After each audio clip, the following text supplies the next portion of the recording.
Tahukah kalian tentang ulat yang satu ini? Ini adalah ulat sutera. Mungkin, ada di antara kalian yang geli melihat ulat-ulat ini.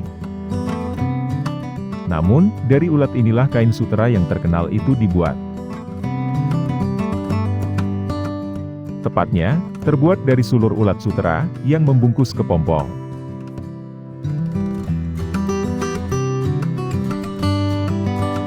Ulat sutera atau ulat murbei ini, sudah dikenal sejak lama, sebagai penghasil kain sutera yang memiliki nilai ekonomi tinggi.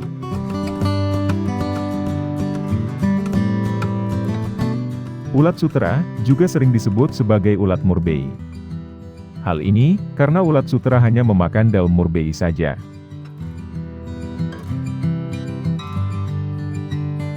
Dalam video kali ini, Share Info akan mengajak kalian, melihat peternakan ulat sutera, dan melihat bagaimana kain sutera ini dihasilkan di pabrik.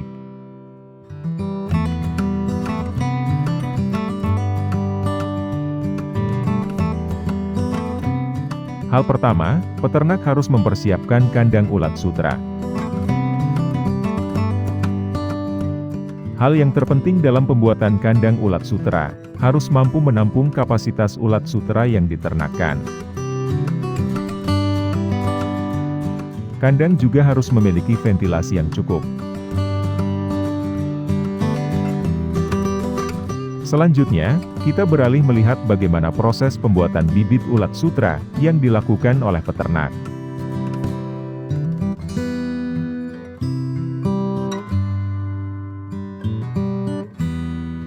Perlu kita ketahui, kepompong ulat sutera yang bermetamorfosis bisa menjadi ngengat dewasa seperti ini. Tidak seperti kupu-kupu yang bisa terbang setelah dewasa. Ngengat yang berasal dari ulat sutera ini tidak bisa terbang. Ketika ngengat ini sudah dewasa, peternak akan meletakkan pada tempat khusus yang terbuka. Hal ini dilakukan agar ngengat dewasa ini mencari pasangan dan kawin.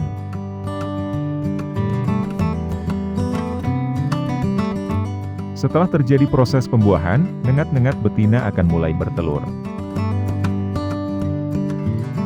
Peternak ulat sutera akan membuatkan tempat khusus untuk tempat ngengat bertelur.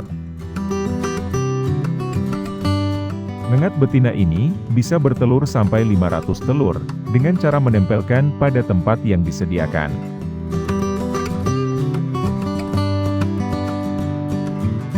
Untuk menetas, telur ulat sutera ini membutuhkan waktu sekitar 10 hari.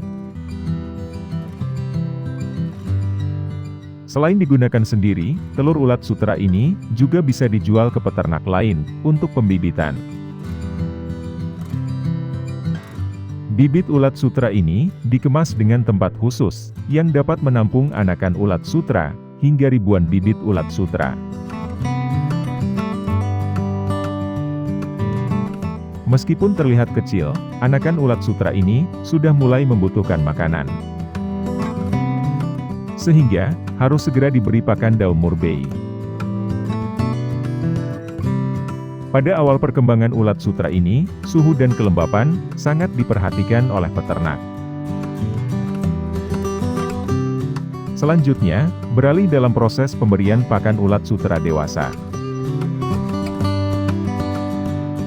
Tahapan ini sangat penting karena akan menentukan hasil benang sutera.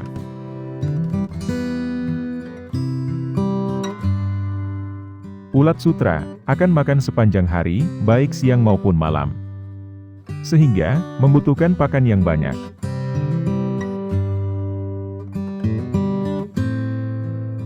Untuk memastikan pakan daun murbei selalu tersedia, peternak selalu mengecek secara berkala.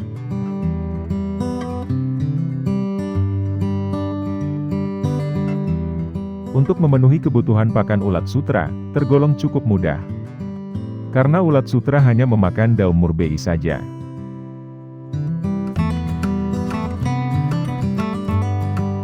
Biasanya, peternak akan mengambil daun murbei pada pagi hari, ketika daun murbei masih lembab.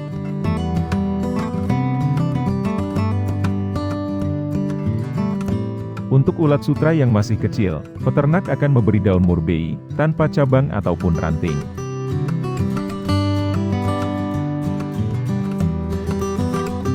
Sedangkan, untuk ulat sutra dewasa, peternak akan memberikan pakan daun murbei secara langsung, beserta batangnya. Untuk jumlah pakan yang diberikan, menyesuaikan umur ulat sutra. Semakin besar ulat sutra, semakin banyak kebutuhan pakannya. Ulat sutra ini, setidaknya akan makan 3 kali sehari, pagi, siang, dan malam hari.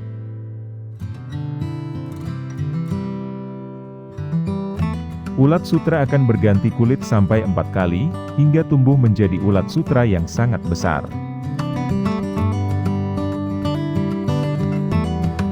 Setelah ulat sutra berganti kulit 4 kali, warna kulit ulat sutra berubah menjadi kekuningan, dan kepalanya sedikit gelap. Hal ini, menandakan ulat sutra akan berubah menjadi kepompong. Selanjutnya, peternak akan mengangkat ulat sutra dari daun.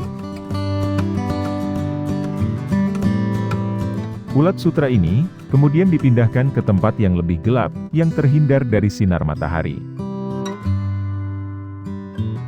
Selanjutnya, peternak akan meletakkan kayu, yang dibuat bersekat-sekat.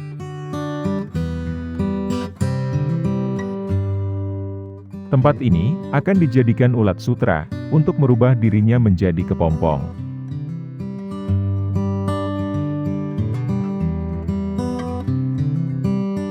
Setelah ulat sutra sudah menempati sekat kayu ini, dan mulai mengeluarkan serat sutra.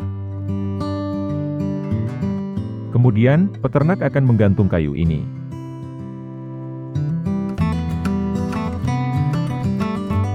Ulat-ulat ini, segera menjadi kepompong, dan dalam waktu sekitar 9 hari, sudah berubah menjadi nengat dewasa. Sehingga, peternak akan memanen kepompong, atau kokon ini, sekitar 6 hari sejak proses awal digantung.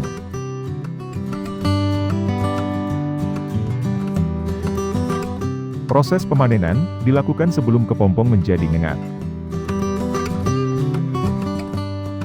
Jika terlambat dalam pemanenan, kokon tidak dapat diproses menjadi benang sutra.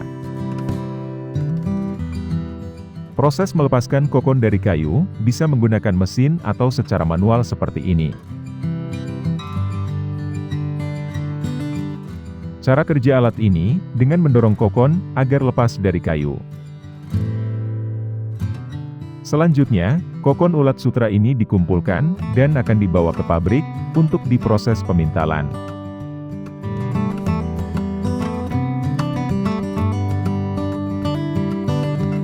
Proses memintal serat sutra ini, diawali dengan cara merebus kokon. Proses perebusan ini, membuat kulit kokon mengembang dan lunak. Sehingga, memungkinkan serat sutra bisa diurai, dan tidak kusut saat digulung.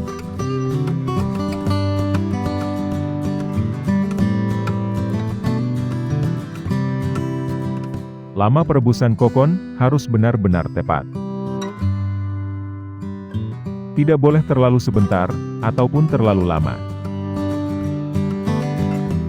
Karena proses ini, sangat menentukan kualitas benang sutra yang dihasilkan. Jika waktu perebusan tidak tepat, akan menyebabkan serat sutra cepat putus, saat proses reling.